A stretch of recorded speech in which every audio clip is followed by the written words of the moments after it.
오래 살지는 않았지만 살면서 최근에 경험하는 사실 중에 하나는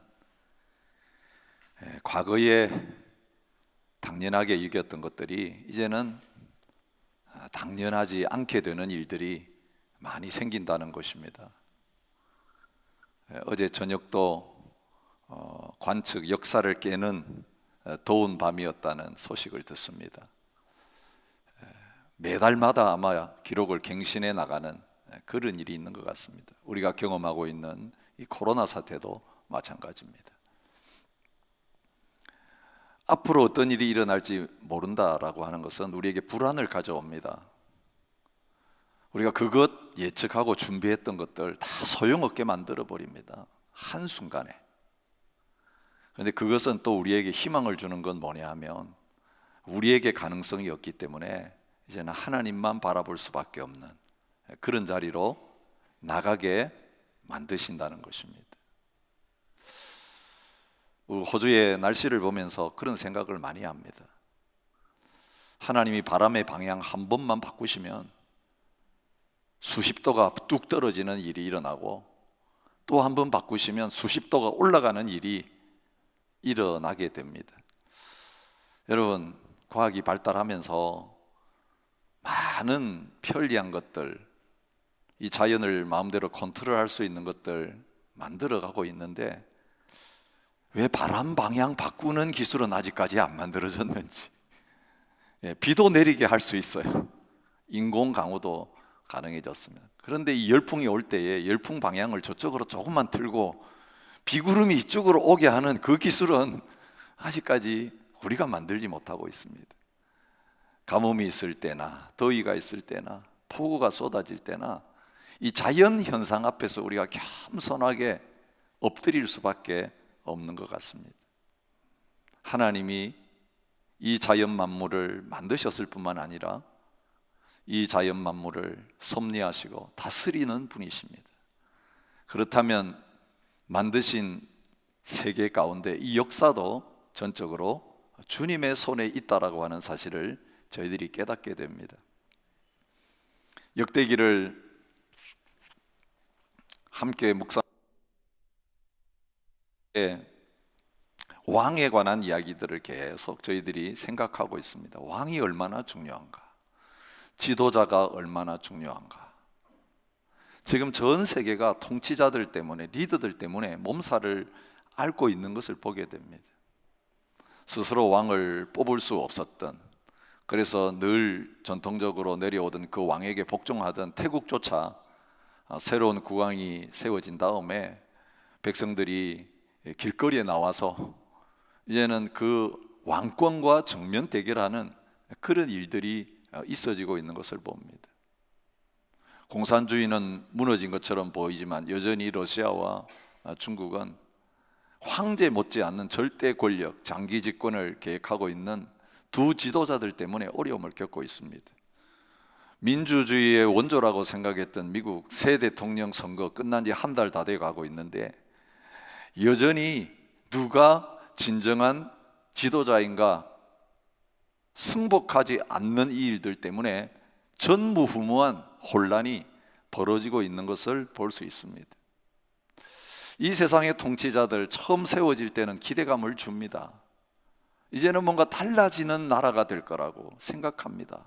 근데 조금 지나고 나면 레임덕이 생기고 그 사람도 역시 별 볼 일 없구나, 똑같구나, 그런 절망감을 가져다 주는 것 같습니다. 우리의 조국에서 일어나는 일들도 역시 마찬가지입니다. 진보냐 보수냐가 문제가 아니라 하나님 앞에서 타락한 인간에게는 아무 소망이 없다는 것을 하나님이 분명하게 보여주십니다.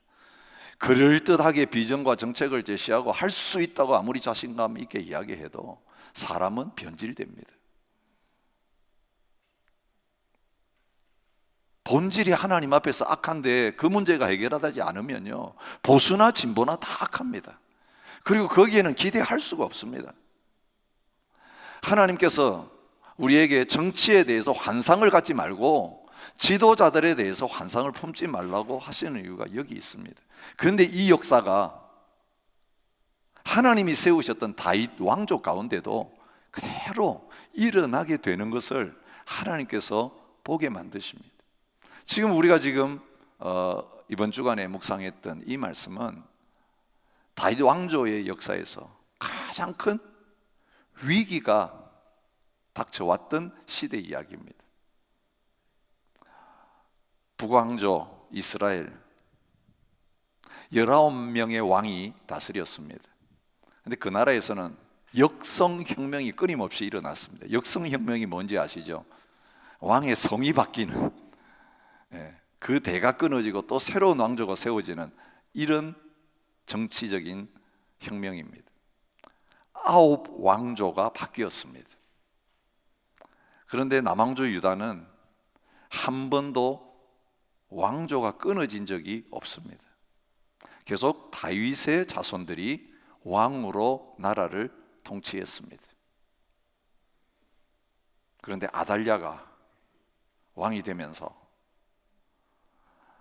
남자들이 왕이 되던 시대에 여자가 왕이 된 것도 획기적인 사건이고, 다윗의 후손이 아닌 북왕조 이스라엘의 자손이,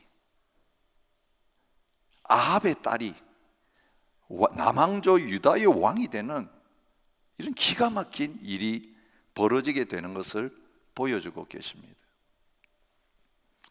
왜 이런 일이 일어나게 되는가? 우리가 계속 묵상한 하나님 말씀 가운데서 해답을 발견하게 됩니다. 이스라엘 백성들이, 그리고 왕들이 하나님과 맺은 언약을 파기하고 깨뜨렸기 때문에 그렇습니다.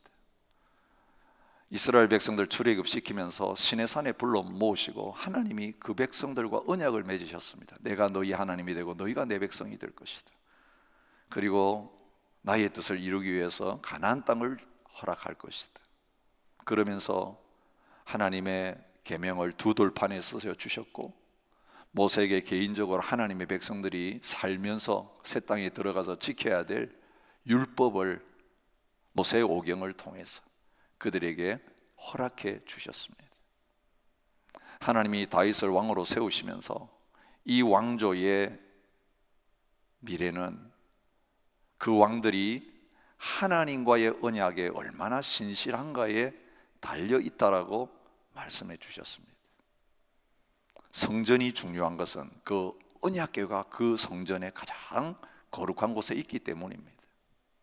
그 성전에 모여서 하나님을 예배하고 하나님의 말씀을 배우고, 그리고 돌아가서는 그 삶에서 가르침 받은 대로 하나님의 언약에 신실한 하나님의 백성들이 되도록 하는 것이 성전 예배의 핵심이에요.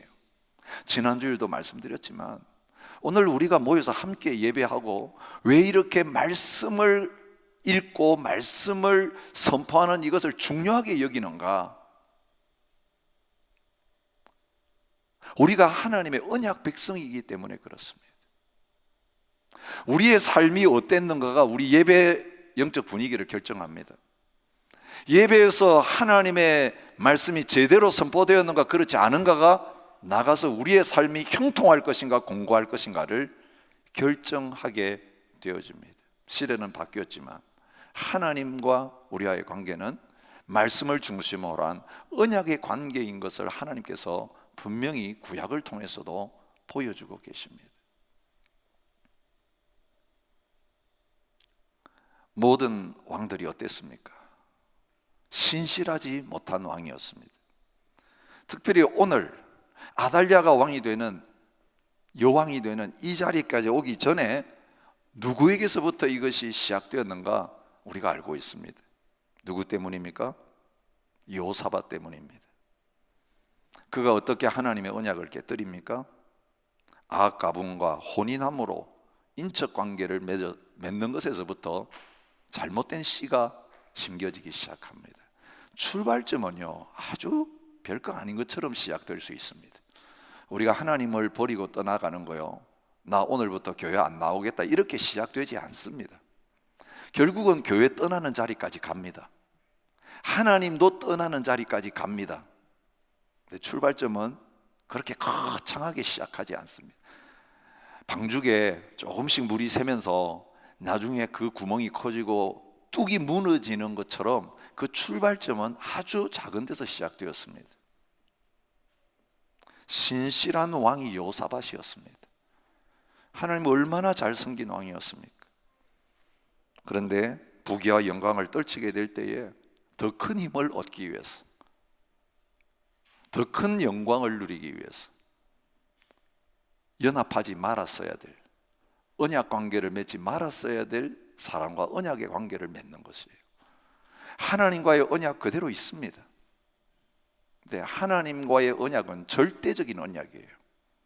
그래서 하나님께서 온전히 하나님만 의지하고 하나님만 섬기기를 원하세요. 근데 그는 하나님과의 언약 관계도 유지하면서 아합과의 언약 관계도 함께 유지하려고 두 발을 걸치는, 두 손을 잡게 되는, 한 손은 하나님 잡고 한 손은 세상을 잡고 있는 그런 자리에 있는 거예요. 이것은 저와 여러분들이 신앙생활 하면서 하나님 앞에 열심히 믿음 생활하면서 얼마든지 빠질 수 있는 유혹이에요. 처음에는 배울 거 아닌 거로 시작합니다. 대수롭지 않게 시작합니다. 그런데 이게 어떻게 연결되는지 우리 보셨죠? 혼인관계에서 시작했는데 그게 국가적인 동맹으로 연결되는 것이에요. 그래서 북에 이스라엘이 벌여놓은 전쟁에 남쪽 유다의 왕이 참전해서 함께 싸우는 자리에 가게 돼요. 이게 뭐냐면 공동 운명체가 되는 거예요. 여호사밧이 전쟁의 요청을 받았을 때 어떤 일이 일어났는지 우리가 지난주일 살펴보았습니다. 길르앗 라못에 가서 함께 싸우십시다 라고 할 때 뭐라고 대답하냐면, 나는 당신과 다름이 없고 내 백성은 당신의 백성과 다름이 없으니 함께 싸우리이다. 이 전제가 굉장히 중요해요. 어찌 북왕국 이스라엘, 우상 숭배하는 그 이스라엘 백성과 하나님의 언약이 있는 다윗의 후손인 유다 지파인 그 남왕국의 백성들이 같을 수 있습니까? 결혼을 통해서 연합한 이것 때문에 나중에는 어떻게 발전하느냐 하면 당신 백성이나 우리 백성이나 같습니다. 그러니까 당신의 싸움이 우리 싸움입니다. 그러면서 참전하게 되는 자리까지 가게 되는 것을 볼 수 있습니다. 하나님의 선지자를 통해 분명히 경고를 받았어도 그것이 더 중요하기 때문에 이미 돌이킬 수 없는 자리까지 가버리게 되는 거예요. 열왕기하 3장 6절부터 7절에 의하면 여호사밧 왕이 아합과만 함께 싸우러 가지 않습니다. 여호람 왕과도 함께 싸우러 나가는 경우가 나옵니다. 모압 왕이 배신하니까 정복 전쟁을 벌이려고 합니다. 여호람이. 그래서 여호사밧에게 도움을 요청합니다. 함께 가서 모압을 치시겠느냐? 그가 이르되 내가 올라가리이다. 나는 당신과 같고 내 백성은 당신의 백성과 같고 내 말들도 당신의 말들과 같으니이다. 이렇게 나갔습니다. 근데 재미있는 것은 여호사밧이 이렇게 같이 가겠다 해놓고 여호와께 물을 만한 선지자가 있나니까 그 뒤에 또 찾습니다. 지난주 말씀과 똑같은 일이 반복됩니다. 어려움 당하니까. 그때는 엘리야가 죽고 엘리사가 선지자가 되었을 때입니다. 선지자의 도움으로 위기를 모면하지만 점점 더 깊이 들어가게 되는 그것을 보게 됩니다. 하나님이 끊어버리실 때까지, 그 관계를 하나님이 끝장내실 때까지 그렇게 갑니다. 우리의 모습이 그래요. 우리 스스로 끝장내지 못하면요, 하나님이 끝장내게 해주세요. 그거 하나님이 하시는 사랑의 채찍이에요. 여러분, 나는 돈에 대한 욕심을 너무 버릴 수 없습니다. 걱정하신 분 계십니까? 걱정하지 마세요. 돈 한 푼도 없이 다 날아가게 하실 거예요. 그러면 돈이 없으니까 이제 욕심도 생기지 않아요. 이 사람 내가 너무 하나님보다 사랑이 돼서 안 되겠습니다. 하나님이 끊으라 한데도 안 끊고 있으면 간단합니다. 그냥 데려가시면 끝납니다. 더 이상 사랑할 수 있는 자리에 없으면 그건 자동적으로 욕심도 안 생기고 없어지게 돼 있습니다. 하나님 그런 방법으로 처리를 하시는 것을 봅니다. 문제는요, 이 관계가 문제가 아니에요. 잘못된 관계를 맺으면 영적으로 하나님의 백성들의 그 틈을 통해서, 그 관계를 통해서 영적인 악영향이, 세상적인 온갖 잘못된 풍조가 거룩해야 될 하나님 백성들 가운데 밀려 들어오게 되는 것입니다. 그 결과가 어디에서 나타납니까? 요사밧이 죽고 요람이 왕이 되었을 때 나타납니다. 그 아내였던 아달랴의 영향입니다. 그가 이스라엘 왕들의 길로 행하여 아합의 집과 같이 행하였으니, 처가의 영향력은 이때부터 시작된 것 같아요. 친가는 별로 힘이 없고, 영적 세계는 그래요. 처가냐 친가냐가 중요한 게 아니라 아름답게 흘러내려오던 아름다운 부모님들의 믿음의 그 유산은 별로 힘을 못 발휘하고, 세상적인 안 좋은 영적 유산들은 선한 영향력보다 더 빨리 힘을 펼쳐가게 되는 일이 영적 세계 속에서 일어납니다. 그래서 우리가 아예 그걸 끊고 발도 들여놓지 못하게 해야 돼요. 내가 밸런스를 잘 맞출 수 있겠다 장담합니다. 우리가 이 정도는 내가 컨트롤 할 수 있는 범위에 있으니까 마음만 먹으면 언제든지 처리할 수 있어, 이렇게 시작해요. 근데 나중에 어떻게 돼요? 그게 주인이 돼버려요. 그래서 선한 것을 다 까먹게 돼요. 그래서 아합의 길로 걸어가는 일이 있게 되었습니다. 유다 여러 산에 산당을 세워 예루살렘 주민으로 음행하게 하고 유다를 미혹하게 하였으므로 이 관계를 통해 영적인 악한 영향력이 미쳐지게 됩니다. 선지자 엘리야가 북왕국에서 글을 보내어 가지고 예언하고 책망합니다. 당신이 여호사밧의 길과 유다 왕 아사의 길로 행하지 아니하고 오직 이스라엘 왕들의 길로 행하여 유다와 예루살렘 주민들이 음행하게 하기를 아합의 집이 음행하듯이 했습니다. 그 아들 아하시야가 왕이 되었습니다. 어떻게 했다고 말합니까? 아하시야도 아합의 집 길로 행하였으니 이는 그의 어머니가 꾀어 악을 행하게 하였습니다. 아내의 악한 영향력, 어머니의 악한 영향력, 얼마나 크게 그 믿음의 왕들, 다윗의 후손들의 가문에 작용하고 있는지를 보여주고 있습니다. 몇 대째 예수 믿었냐가 중요한 거 아니에요. 우리 아버님, 할아버지가 신앙생활 잘했냐 안 했느냐, 저희 어머니, 할머니가 신앙생활 잘했냐 아니냐, 그거 자랑할 때가 아니에요. 다윗의 후손들이 이렇게 됐다니까요. 그리고 대를 이어서 그것들을 떨쳐내지 못하고 결국 하나님이 개입하실 때까지 가고 있는 것을 보게 됩니다. 그가 패망하게 하는 아합의 집의 가르침을 따라 여호와 보시기에 아합의 집같이 악을 행하였더라. 패망하게 하는 길, 멸망의 길을, 그 넓은 길을, 좁은 길을 걸어가야 될, 말씀의 길을 걸어가야 될 왕과 백성들이 따르고 있는 자리에 있습니다. 그 결과는 무엇인가? 패망이다, 죽음이다. 그래서 분명히 보여주십니다. 여호람이 왕이 된 다음에 어떻게 다윗의 씨를 멸하는지 우리가 보았습니다. 모든 아우들 죽였습니다. 자기 외에는 아우들을 남기지 않고 다 죽였습니다. 본인은 어떻게 되었습니까? 하나님께서 요람을 멸하실 때, 그 아합 가문을 끝장내실 때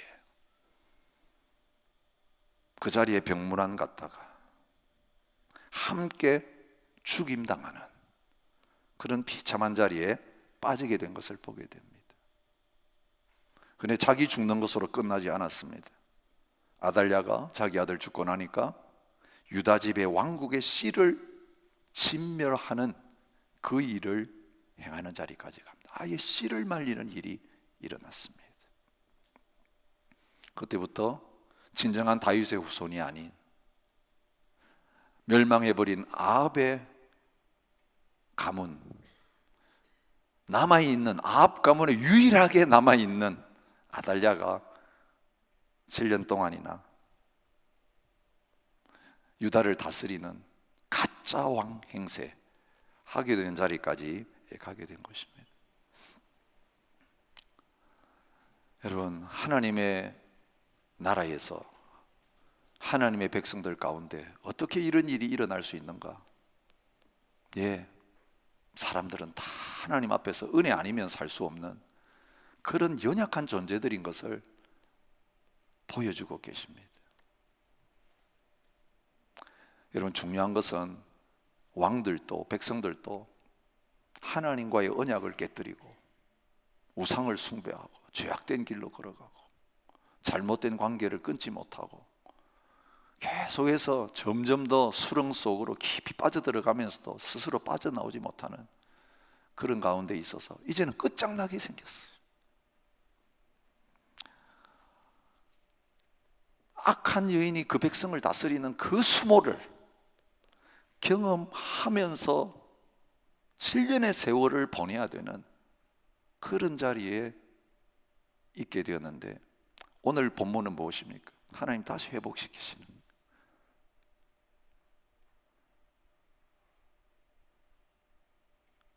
7년째 하나님께서 그 숨겨두었던 요아스를 왕으로 등극시키시면서 아달랴 끝장내시고 다윗 왕국이 다시 이어져 가게 하시고 꺼져가는 등불이 다시 타오르는 그런 역사를 하게 하시는 것을 봅니다.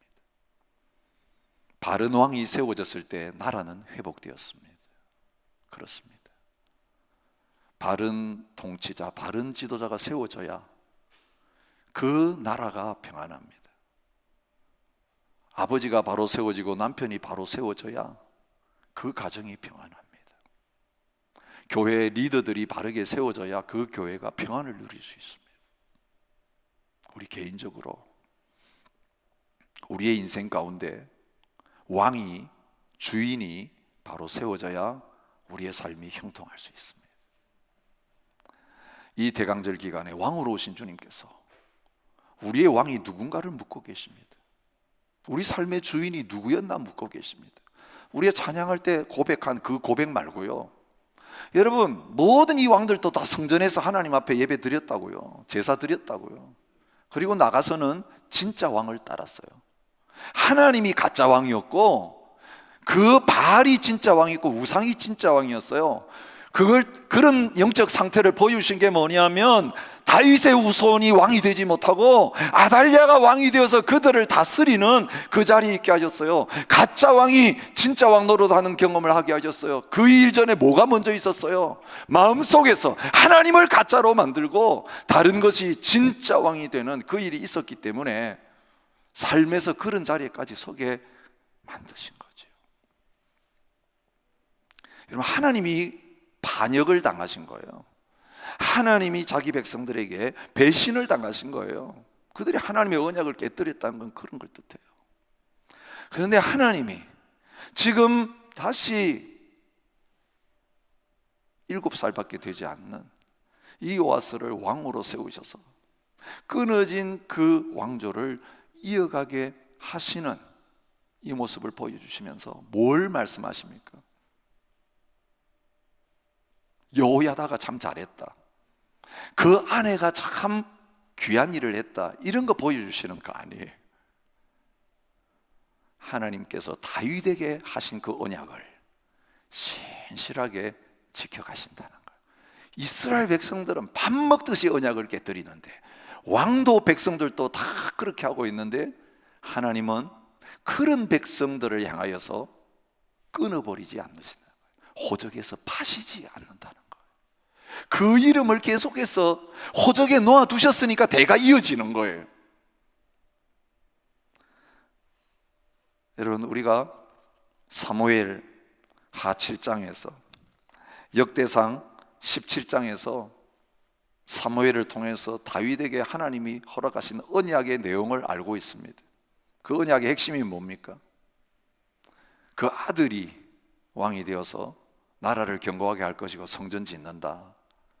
그러면서 어떤 약속을 주셨냐면, 그가 만일 죄를 범하면 내가 사람의 매와 인생의 채찍으로 징계하려니와 내가 내 앞에서 물러나게 한 사울에게서 내 은총을 빼앗은 것처럼 그에게서 빼앗지는 아니하리라. 하나님의 은총은 거두어지지 않는다는 것입니다. 그 은총 때문에 패해야 될 사람을 패하지 않으시고 살려두신다는 것입니다. 패하지 않으시고 살려두시기 위해서 하시는 일이 뭡니까? 사랑의 징계를 사람을 통해서 당하게 하신다는 거예요. 바로 그 아달랴가 하나님의 사랑의 징계의 채찍이었습니다. 북왕국이 아람이, 암몬이, 모압이 주위에 있는 모든 나라들이 하나님이 사랑하시는 징계의 채찍이었고, 아수르가, 바벨론이 자기 백성을 너무나 사랑하셔서 끊어버리지 않으시기 위해서, 돌이키도록 하시기 위해서 하나님이 손에 드신 은혜의 채찍과 징계였다는 것을 하나님께서 보여주고 계시는 것입니다.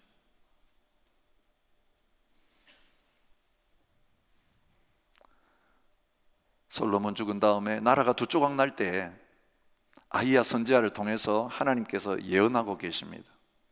내가 그의 아들의 손에서 나라를 빼앗아 그 10지파를 내게 줄 것이요, 그의 아들에게서는 내가 한 지파를 주어서 내가 거기에 내 이름을 두고자 하여 택한 성읍 예루살렘에서 내 종 다윗이 항상 내 앞에 등불을 가지고 있게 하리라. 다윗의 등불이 꺼지지 않는다는 건 그 대가 이어 끊어지지 않고 계속 왕이 된다는 그 약속의 말씀이에요. 비록 한 지파밖에, 나중에 베냐민 지파까지 2지파, 12지파 가운데 받았지만 거기에 하나님의 등불이 있었다는 것입니다. 그 등불 꺼지지 않게 하나님이 등불 보존하시고 관리하신다는 사실을 나라가 쪼개어지는 현장 속에서 하나님 보여주십니다. 10대 2에 경쟁도 되지 않은 그 열악한 구조 속에서 나의 마음은 너희에게 있다라고 하나님 말씀하시는 겁니다. 여러분, 사람들이 우리를 향하여 뭐라고 말하느냐가 중요한 게 아니라 우리의 실력과 부와 능력이 어느 정도 되느냐, 비교해 볼 때 우리가 얼마나 강하냐 많으냐가 중요한 게 아니라 하나님의 마음이 누구에게 있느냐가 더 중요하다는 것을 기억해 주시기 바랍니다. 우리가 하나님의 마음을 가진 자들이에요. 태어나기도 전에 하나님이 우리를 선택하셔서 하나님의 백성 삼으시고, 다른 사람 통해서가 아니라 우리를 통해서 그분의 뜻을 펼쳐가기를 원하시고 그분의 나라를 세워가기를 원하셔서 우리에게 생명을 주시고 은혜를 주시고 지금 이 자리에 있게 하신다는 사실을 잊지 마시기 바랍니다. 아비암이 왕이 되었을 때 하나님 똑같은 말씀을 또 하십니다. 아버지가 이미 행한 모든 죄를 행하고 다윗의 마음 같지 않고 온전하지 못하였으나, 여러분, 항상 이 말씀이 언제 나타나냐 하면요, 잘했을 때 나타나는 게 아니에요. 너 잘했다, 내가 등불 주겠다, 이게 아니에요. 등불이 완전히 꺼질 만한 그 상황 속에 있을 때에 하나님의 언약을 깨뜨리고 하나님 배신하고 우상 숭배하고 기고만장해 있을 때, 그래서 어려움 만나게 됩니다. 그 절망의 상황에서 끝났구나 싶을 때 내가 등불을 끄지 않는다, 그때 그 말씀을 주시는 거예요. 그의 하나님 여호와께서 다윗을 위하여 예루살렘에서 그에게 등불을 주시되 그의 아들을 세워 뒤를 잇게 하사 예루살렘을 견고하게 하셨다라고 성경은 기록합니다. 여러분, 우리가 이번 주에 살펴본 대로 요람이 왕위에 올라서 아합의 집과 같이 행했는데 그가 여호와 보시기에 악을 행하였으나 여호와께서 다윗의 집을 멸하기를 즐겨하지 아니하셨으면 이전에 다윗과 더불어 언약을 세우시고 또 다윗과 그의 자손에게 항상 등불을 주겠다고 말씀하셨습니다. 이 등불 주겠다, 등불 안 꺼뜨린다 말씀하신 것이 실제가 되어져서, 여러분, 그 언약궤가 있는 성전, 거기에서 피해서 6년을 숨어서 지내게 하세요. 뭘 뜻하세요? 하나님의 날개 그늘, 언약의 파괴자들, 그들 다 죽어야 마땅한데 그 죽어야 마땅한 자들을 위해서 하나님이 날개 그늘을 펴시면서 은혜를 베푸시는 장소가 바로 그 언약궤의 장소라는 것을 보여주시면서, 지성소에는 들어가지 못했지만 그 선조의 죄악으로 말미암아 죽을 수밖에 없었던 한 왕을 그 하나님의 은혜의 보좌 앞에서 날개를 펴서 보호하시면서 하나님은 언약을 깨뜨리지 않으신다는 것을, 그의 생명을 살려주시는 그 일을 통해서 보여주고 계세요.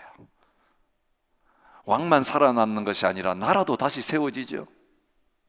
어디에서 세워지고 있습니까? 오늘 특별히 이 본문에서 우리가 발견할 수 있는 것은 왕의 등극식이 왕궁에서 일어나는 것이 아니고 성전에서 일어난다는 거예요. 제사장을 통해서. 살려준 사람도 제사장이었고, 그 일에 동원된 모든 사람들이 제사장이었고, 거룩한 하나님의 성전 안에서 왕을 세우는 그 일이 일어나요. 하나님의 언약에 신실할 때, 하나님과 언약이 회복되면 나라도 회복돼요.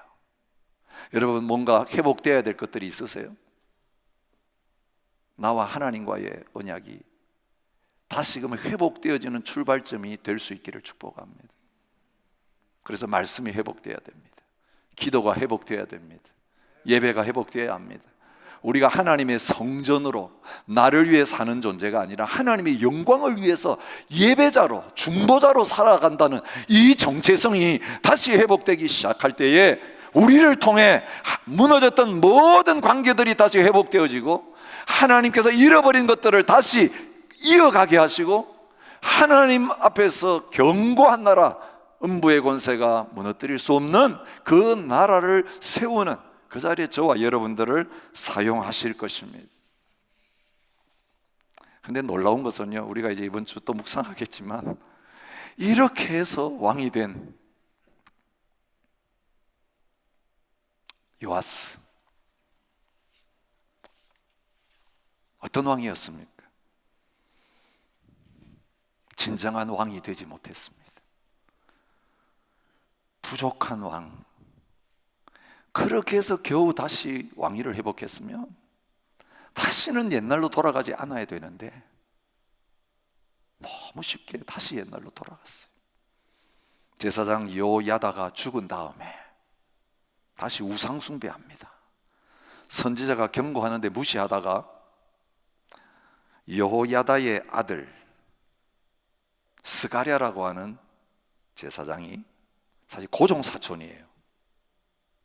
하나님 앞에 경고하는데 죽여버립니다. 선지자를 죽이는 자리까지 갑니다. 말년은요, 반역에 의해서 그도 죽임을 당합니다. 아달랴를 죽이고 왕이 된 그가 다른 칼에 의해서 죽임을 당해서 열조의 묘실에도 제대로 묻히지 못하는 그런 자리에 서게 됩니다. 우리가 어떤 생각하게 됩니까? 이렇게 될 줄 아시면서 하나님 왜 살리셨을까? 아니, 이런 인간을 위해서 하나님 왜 이렇게 제사장들 동원하시고 야단법석을 벌이시면서 이 사건을 성경에 기록해서 우리가 지금 묵상하게 하시고 설교를 듣게 하실까? 여러분, 이것만 딱 설교하면 좋겠어요. 이번 한 주간 묵상하면서 또 실망, 역시나 또 나와요. 모든 왕들이 그래요. 혹시나 하다가 역시나 그렇군. 우리가 그렇지 않습니까? 그래도 우리가 하나님 앞에 혹시나 하고 시작하는데 또 한 주간 마치고 보면 역시나 이런 존재들이에요. 그래서 우리가 누구를 기대하고 누구를 바라보게 하십니까? 진정한 왕 바라보게 만드세요. 이 역대하기를 통해 진짜 왕을 하나님께서 보내주신다는 그 약속을 붙들게 하시고, 그 진짜 왕이 이 세상에 오셨고, 이제 그 진짜 왕을 통해 하나님 나라가 시작되었고, 그 나라가 완성됐고, 그 나라가 완성될 때 참왕이 이제는 온 하늘과 땅의 권세를 가지고 다스리시는, 그 모든 민족과 열방을 다스릴 그 왕이 다시 오실 것이다. 그것을 기다리는 자리에 있게 만드셨습니다. 이사야서는 그 왕에 대한 약속이죠. 우리가 잘 아는 말씀입니다. 이사야 42장 1절부터 7절까지 말씀. 내가 붙드는 나의 종, 내 마음에 기뻐하는 자, 곧 내가 택한 사람을 보라. 내가 나의 영을 그에게 주었은즉 그가 이방의 정의를 베풀리라. 그는 외치지 아니하며 목소리를 높이지 아니하며 그 소리를 거리에 들리게 하지 아니하며 상한 갈대를 꺾지 아니하며 꺼져가는 등불을 끄지 아니하고 진실로 정의를 시행할 것이며 그는 쇠하지 아니하며 낙담하지 아니하고 세상에 정의를 세우에 이르리니 섬들이 그 교훈을 앙망하리라. 여러분, 주님을 포기하게 만들려고, 주님에게 실망시켜드리고 낙심시켜드리려고 여러분이 무슨 짓을 해도 주님은 낙심하지 않으세요. 여러분 때문에. 여러분이 아무리 꺾이고 아무리 꺼져가는 것처럼 보여도 주님은 이제 안 되겠다 싶어서 완전히 그 손으로 여러분을 박살내시거나 그 불을 끄시 아니하시는 분이에요. 오히려 상한 갈대를 회복시켜 주시는 분이세요. 갈대 노릇, 이건 갈대는 자예요. 하나님의 법을 가지고 세상에 나가서 무엇이 옳고 그른지를 기준이 되어서 살아야 될 사람들이 이스라엘 백성인데 스스로 꺾여가지고 기준이 되지 못하는 그런 자리에 있어서도 꺾어버리지 않으시고 다시 회복시키셔서 온 세계와 열방의 공의와 정의의 기준이 되게 만드신다는 것을 보여줘요. 세상의 등불로 우리를 세우셨지만 세상의 빛이 아니라 어둠 속에 들어가면 오히려 어둠을 닮아가는 우리들이지만 그 불 꺼버리지 않으시고 다시 기름 부으시고 꺼져갈 때 다시 붙이셔서 타오르게 하시는 분이 주님이세요. 여러분, 이 세상의 교회 지도자들이나 하나님의 교회들이 다 무너져 버린 것처럼 보이고 소망이 없다고 생각할 때 절대로 낭망하지 마세요. 포기하지 마세요. 아니요, 한국 교회 희망이 있습니다. 호주 교회 희망이 있습니다. 미국 교회 여전히 희망이 있습니다. 여러분 자녀들에게 희망이 있다고요. 여러분의 남편에게 희망이 있고 여러분 부모님들에게, 그분들이 하나님의 백성이라면 희망이 있어요. 여러분의 아내들에게 하나님께서 그 약속을 가지고 계신다면 희망이 있어요. 왜요? 상한 갈대를 꺾지 않으시고 꺼져가는 등불을 끄지 아니하시는 분이 진정한 왕이신, 심판하시는 권세를 가지신 예수 그리스도이기 때문에 그렇습니다. 그분이 오셔서 하신 일이 바로 그것입니다. 그래서 마태복음 12장 15절부터 21절 말씀은 귀신 들린 자를 쫓아내시고 병든 자를 고치시는, 죄인들을 회개시켜 구원해주시고 제자로 삼으시고 하나님 나라 백성 되게 하시는 그 주님의 역사를 소개하면서 선지자 이사야를 통해서 하신 이 말씀이 그대로 이루어졌다, 그렇게 말하고 계세요. 그 주님이 오늘도 상한 갈대와 같은 저희들, 꺼져가는 등불과 같은 저희들 다시 일으켜 세우시기 위해서 오셨습니다. 교회 회복시키실 것입니다. 가정 회복시키실 것입니다. 하나님의 사람들 하나님이 살리시고 회복시키셨습니다. 온 이방 가운데 하나님의 빛을 드러내고 하나님의 영광을 드러내고 이제는 기준이 돼서 주님의 보좌에 앉아서 함께 심판할 그 기준이 되는, 갈대가 되는 그 자리에 세워 주실 것입니다. 오늘 우리의 삶 속에 우리가 왕노릇하는 그것들이 있었다면 주님에게 그 왕자를 넘겨주셔야 합니다. 잘못된 왕들을 모시고 살아왔다면 이제 진정한 왕이신 주님께 우리의 마음의 왕자를 넘겨드려야 합니다.